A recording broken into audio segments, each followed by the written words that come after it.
Okay, so what I want to do in this video is say a little bit about how you cope when you wake up and find that it's not an ordinary day. So what I mean by that is that this video is aimed to help you cope when things go a bit strange, or whatever you call that, whether that's being out or dissociation or psychosis or whatever. I don't really like all this language.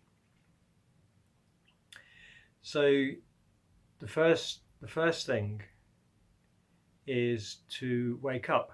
So it doesn't mean waking up in the morning. It means waking up anytime during your day and realizing, I'm going out. I'm crossing over into the other state. So this isn't easy for a start. Perhaps, I mean, I usually know when it's happening, but it can be subtle. So it might be that you notice that you've got more anxiety inside. You might notice your stomach or sweating or kind of panic attack type feelings, claustrophobia, emotional reactivity. You might feel like the world is closing in, there's pressure. So this is one, or things start to look a bit strange, that people look more distant, behind glass type thing is I mean, I've experienced it many times. So you get this kind of feeling that people become more distant, that you're in another kind of reality to them, or they look like a bit like ghost figures sometimes. And there can be feelings of fear when you're connecting with people. So I'd feel like curtains, that you're crossing through a curtain, and then this is another kind of state. Or you may start to hear different things around that don't perhaps appear to be heard by others, or see things. So so one thing is to try and realize and wake up, okay, I've gone out again. It may be that you need the help of other people for this. So this is important. If you're a person, I mean, this is my reality as well. If you're a person that has this kind of easy transition to non-ordinary states, then it means that your reality experience at times contains inputs from collective reality and subjective reality. So that means whether that's thoughts, dream type images, the actual whole reality is a kind of blend. This is not something to be ashamed about or worry about. It can be a gift, but you need to learn about it.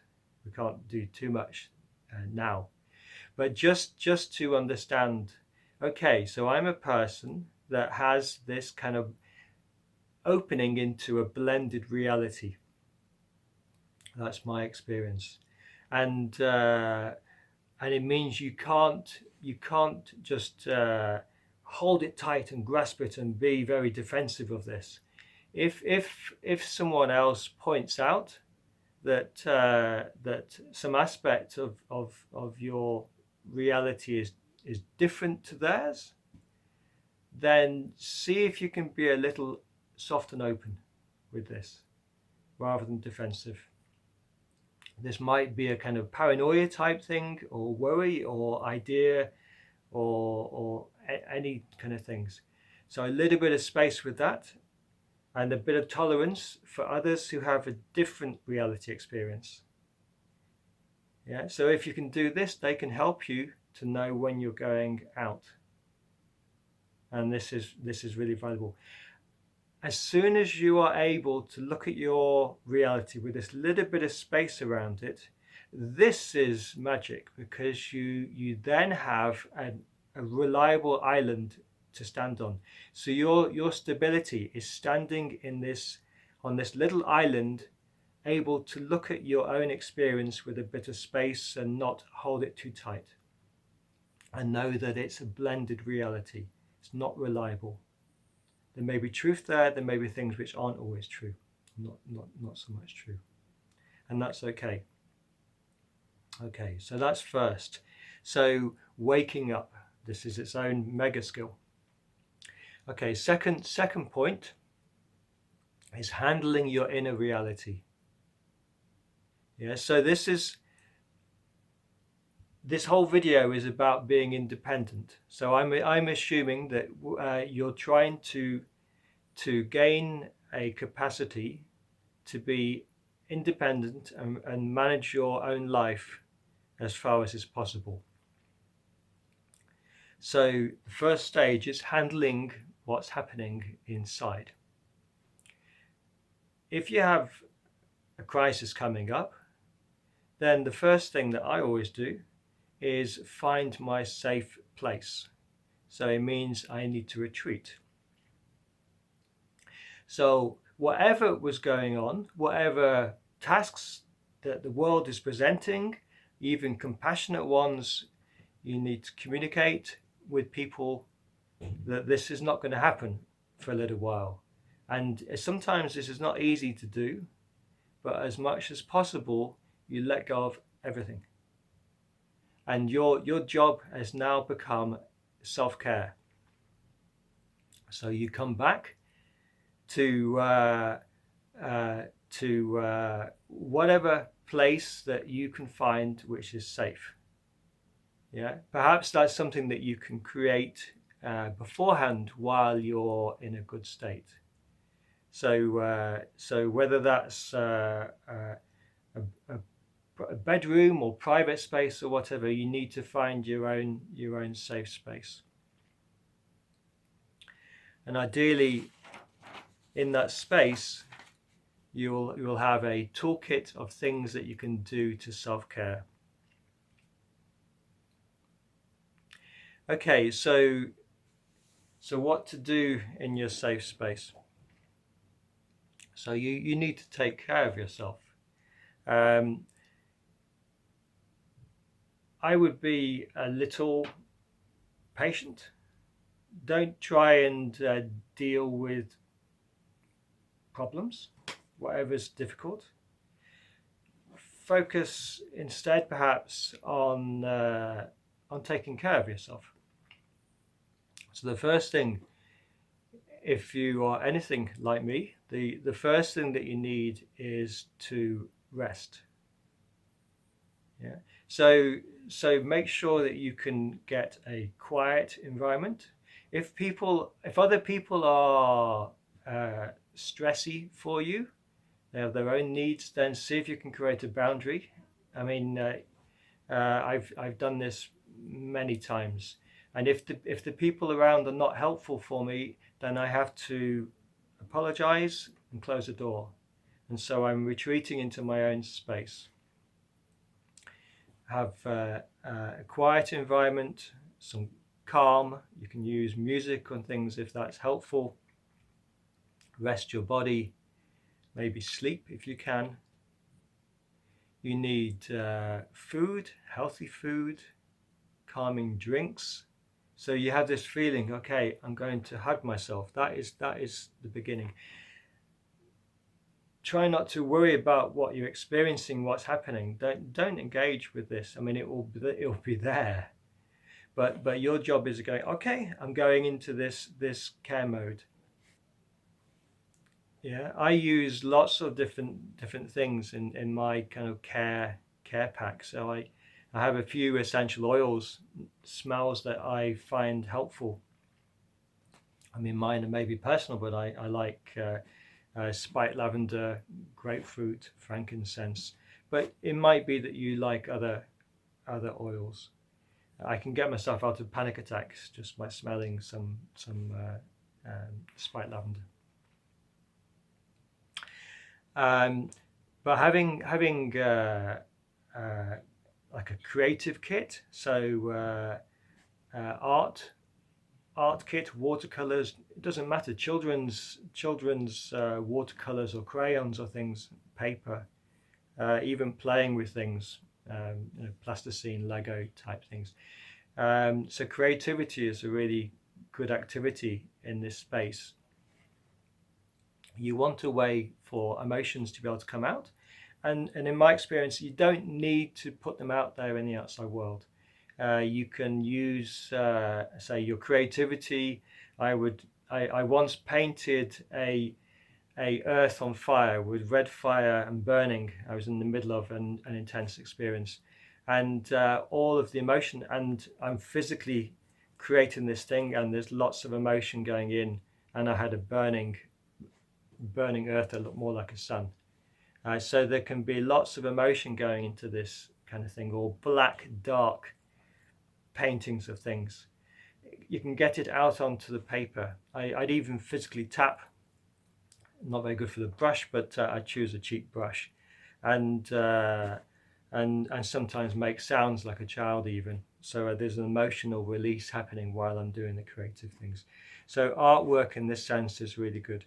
You can use the voice to release emotions. I use a Japanese practice. Perhaps I'll share a video of that at some stage.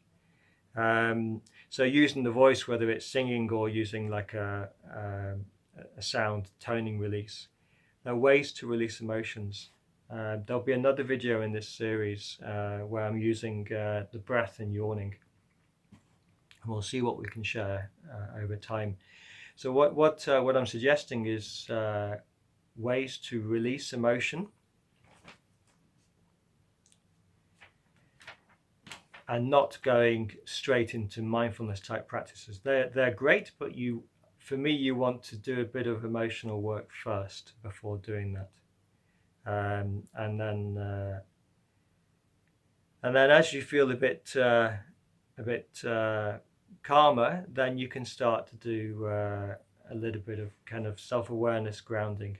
So the first thing is just lying down on the bed or the floor, and let go to the floor. Feel the surface beneath you. Try and let go. You might have all sorts of stuff going on. The goal here is to be brave and do nothing. So all the time an urge is coming, an archetype's coming, a journey thing. Come on, go up, do this. No. Come back to just doing nothing. Lying down, sitting. Feel the floor. Notice how your breathing's moving. So get a sense of this thing being alive. I know it can go weird. I've also had this where the body doesn't feel like it's got any substance to it, and you just falling through. In the end, you can still feel the floor underneath you. There is experiences, contact, and try not to let this thinking mind go. Just come back to listening to some guided meditation, some nice music that's there. So you have to just stop this whole thing. It's like it just wants to whiz away. Stop it. Yeah. And at least because you're listening to me now, you know, okay, I'm not the only person that's experiencing this kind of stuff, and there is a way out of it. So this is so the mind itself hopefully can relax a bit from hearing this, because I've been to lots of places and I'm still here. Okay, so we can start to do a little bits of doing nothing. I won't say meditation, because that feels like too much doing. All you're doing is stopping. That's what you want. So this process is something which wants movement. This spiritual crisis thing, it wants energy and movement, and we want to slow it down. Yeah, at this stage. So getting down to just lying on the ground, sitting still, listen to a bit of music, maybe having a nice smell in the room, doing some colouring. Let it come out when it wants to. Oh, okay, stop. Now I'll do a bit of colouring or something. So my hint here is to be patient. So I've really experienced the energy of the unconscious. It's not patient. It really wants you to do things now, to save the world, to do this, to think through this big thing that's coming. Oh, I understand all this. It's great. I don't want to deny the value of the experience. It can be something, a big opening and a mystical thing, but be patient. Respect the fact that you're in a body. You have to sort out your nervous system to calm down. There is time. You've got the rest of your life to explore the learning. The learning comes and you can explore it over time. So patience and slowing down. And when in doubt, do nothing. So this is a little bit about managing inside. There's a lot I can say, but I'm doing what I can now. The next thing I should say quickly is health and safety. So I'll say a bit more with this later.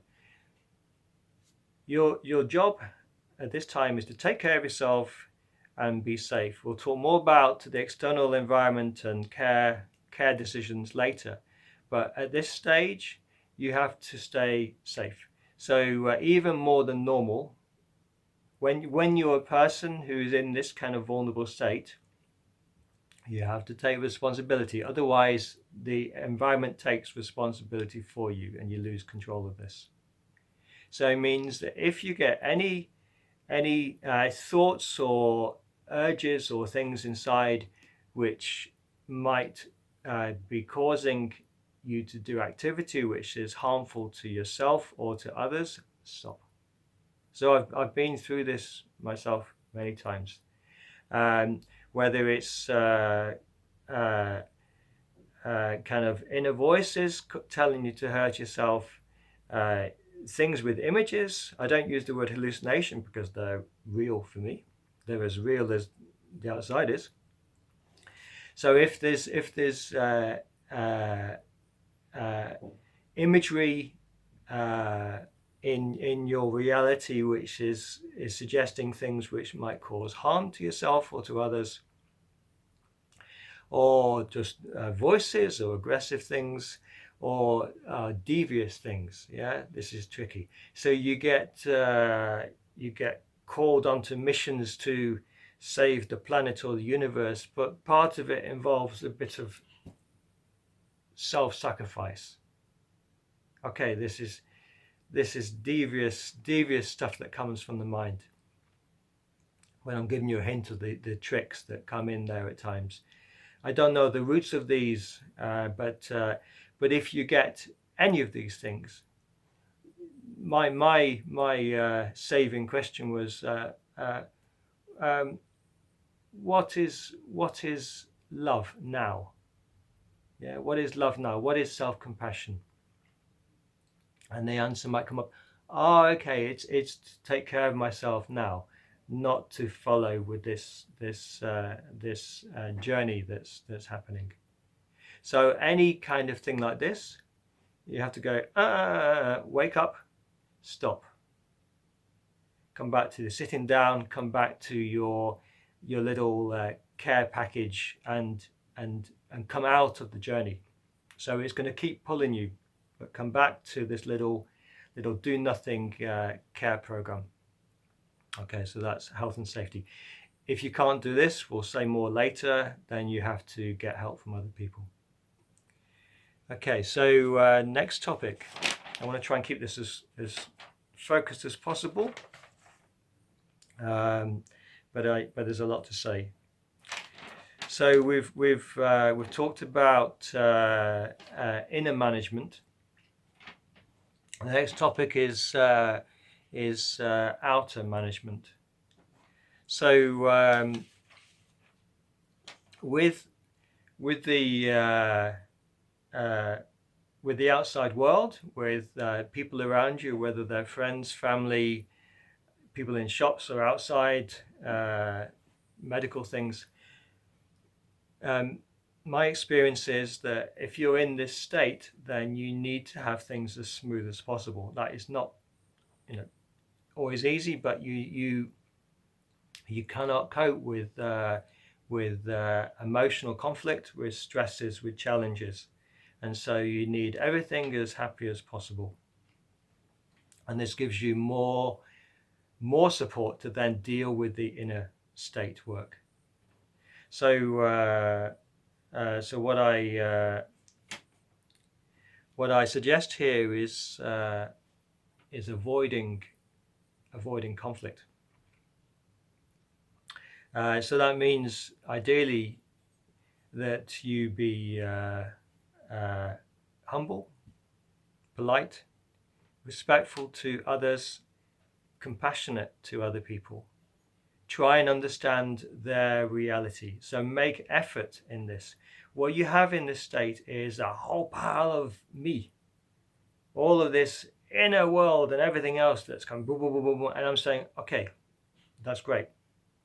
But try and make a big effort, maybe more than normal, to tune in to the reality of others and understand that this can be different to yours.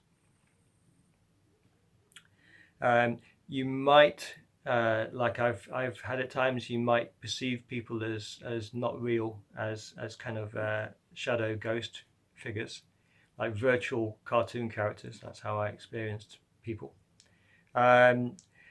Give them the benefit of the doubt. So it's like a hypothesis that they are a character in your reality that's going round and round. They're also a real person just like you. And so you hopefully know how to relate to people, give them the benefit of the doubt.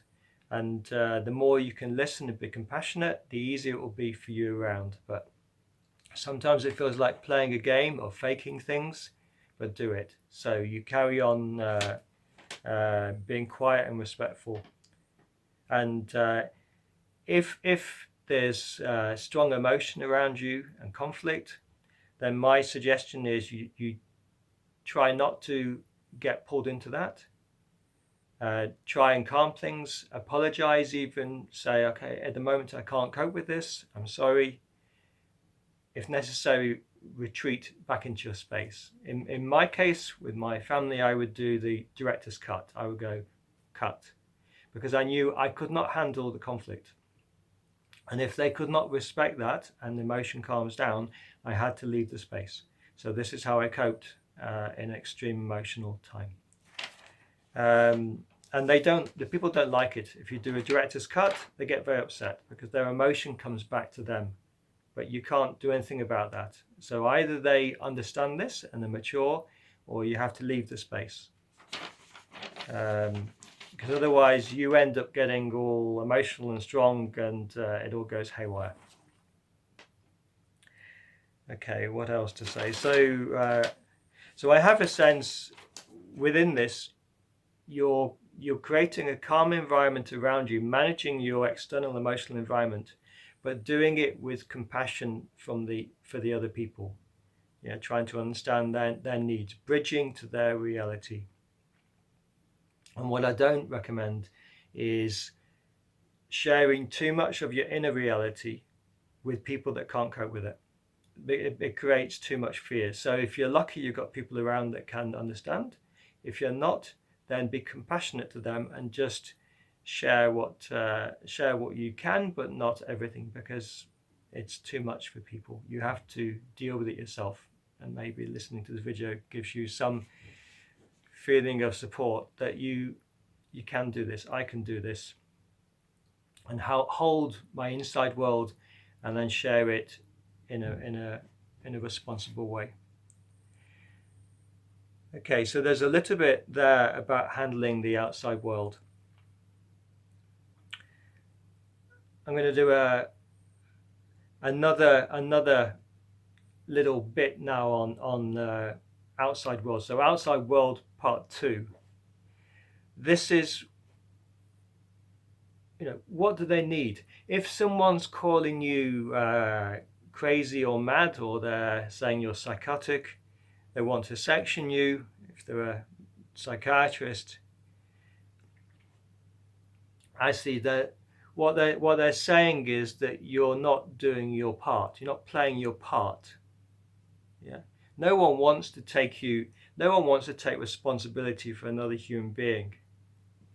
But they're doing so because you're not playing your part. This is maybe more honest than is being shared normally. So we don't mind if someone is eccentric, if someone is a little bit unusual, even if they're a little bit bad sometimes or naughty or whatever. Yeah, children get away with a lot. What we don't like is, as a society, is when people don't play their role in society. We have to all be our certain characters. And it's important to understand that, especially if you're in this kind of sensitive group. So what do you need to do? And what people want is an indication of self-awareness and lucidity. So you need to demonstrate, okay, I know what's happening. I'm aware. I'm a person with a sensitivity to going out into non-ordinary states, and maybe I'm out at the moment. Okay, so you need to be aware of this, and if you can say this, but so I'm out a bit, but I'm taking care of myself. So as soon as you can demonstrate this lucidity, okay, you're doing well. And if you can be open to other people helping you, this is amazing, yeah? And not defensive or aggressive. So 2, the world wants health and safety. So even more than normal. So general public can get away with doing dangerous things at times. If you're in this sort of spotlight of being a person with a vulnerability, then you need to demonstrate more awareness of health and safety, yeah, for yourself and for other people. Yeah, so you really have to take care here. You can't go running around doing dangerous things because you're in this spotlight. So you have to be helping everyone around you to relax that you are taking care. You need reasonable emotional stability. So if it's going all over the place, then the people around start to get nervous. So this is my big discussion on inner work in your safe space. And hopefully you can find ways to do this. Personal responsibility. So it's the big one here. You are taking responsibility for your actions yourself, for your care, for everything else. So that's it. Independence. Respect for others. So you really need to be taking care of the people around you. It's not about being a robot. It can be a genuine feeling, but the more you respect others around you, the less they'll feel that you need to be locked up. Following society rules. So it can be completely anal. The norms of being British, of going through the society and doing the things that we do and everything else. But okay, this is the reality. We are what we are, and we have all these social norms of things. Yeah, you don't take your clothes off and go running around the streets singing la la la la. It might be great fun. It might be a very healthy thing to do, but we don't do this. So you have to follow good British rules or whatever country that you're from, in privacy, maybe in your own garden if it's private, or in some space, then you can do that, or you can do something else. You can't go around and decide you want to, paint all over someone else's wall. I mean, okay, we have plenty of people doing graffiti, but in this state, we need to follow social norms, and so this is what it is. So when you do this, then as long as you can internalize your experience, then and take care, then no one wants to lock you up, especially at the moment. Okay, so next point now, care decisions.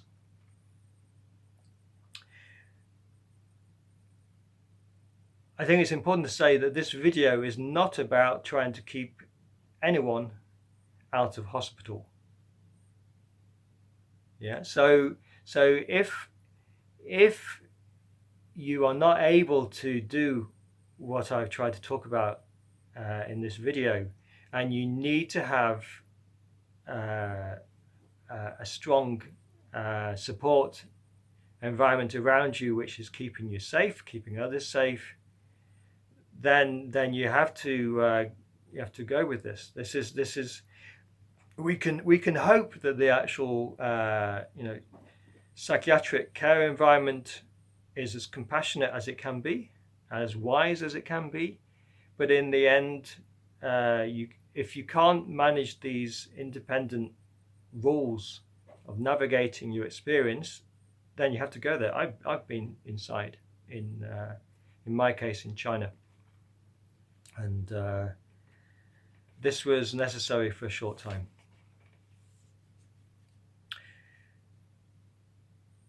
But if you can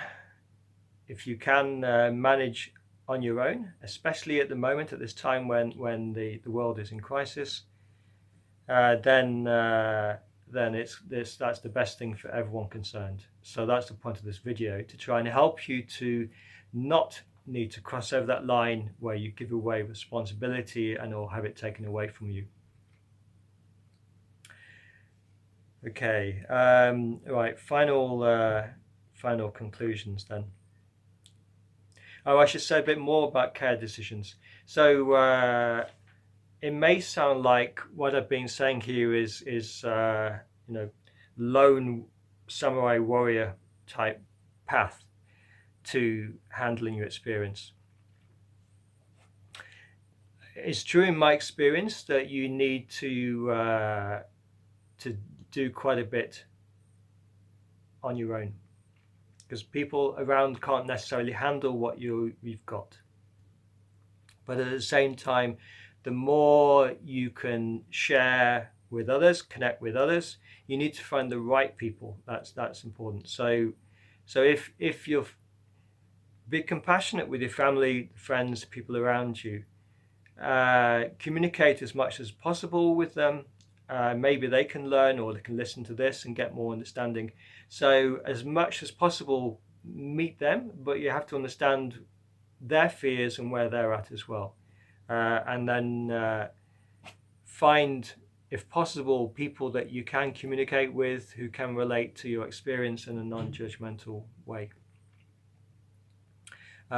So see what you need from other people. It's good to be vulnerable, to express your need, and generally from that space people can approach you more easily. So do seek out help, but find the help that's useful to you. And if that is, say, going into doctors and psychiatry, if that's where it's going to be, even with antipsychotic medication, it's not nice stuff. But if you're not finding other ways to ground, come to stability, take care of health and safety, then that's probably going to be a good idea for a little while. Okay, the final point. Everything we've talked about here has been about stability, safety, taking care, slowing down. I think that's got to be done first. The final point is that in my experience in these inner journeys, you're having it for a reason. It's not meaningless. And so once you've got to a calm place, once you're managing things a bit, then you can start to explore this inner journey. It's like, in my case, it was like a psychotherapy laboratory. So every object around had meaningful representation for me, and it was a way that I was working with my own mind, organizing things, creating rituals, writing, journaling, painting. There was so much learning about myself and inner healing.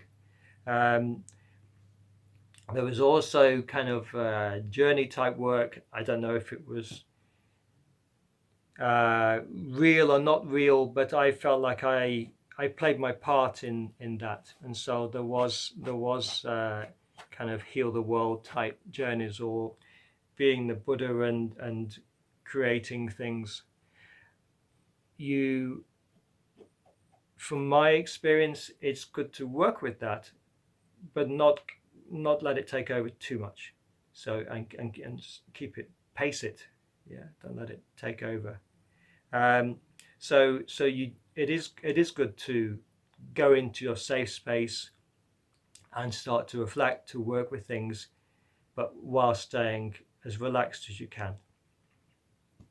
So you can do some inner journey work, but don't get too tired, and bail out and try and get your sleep, do you relax, and so do both.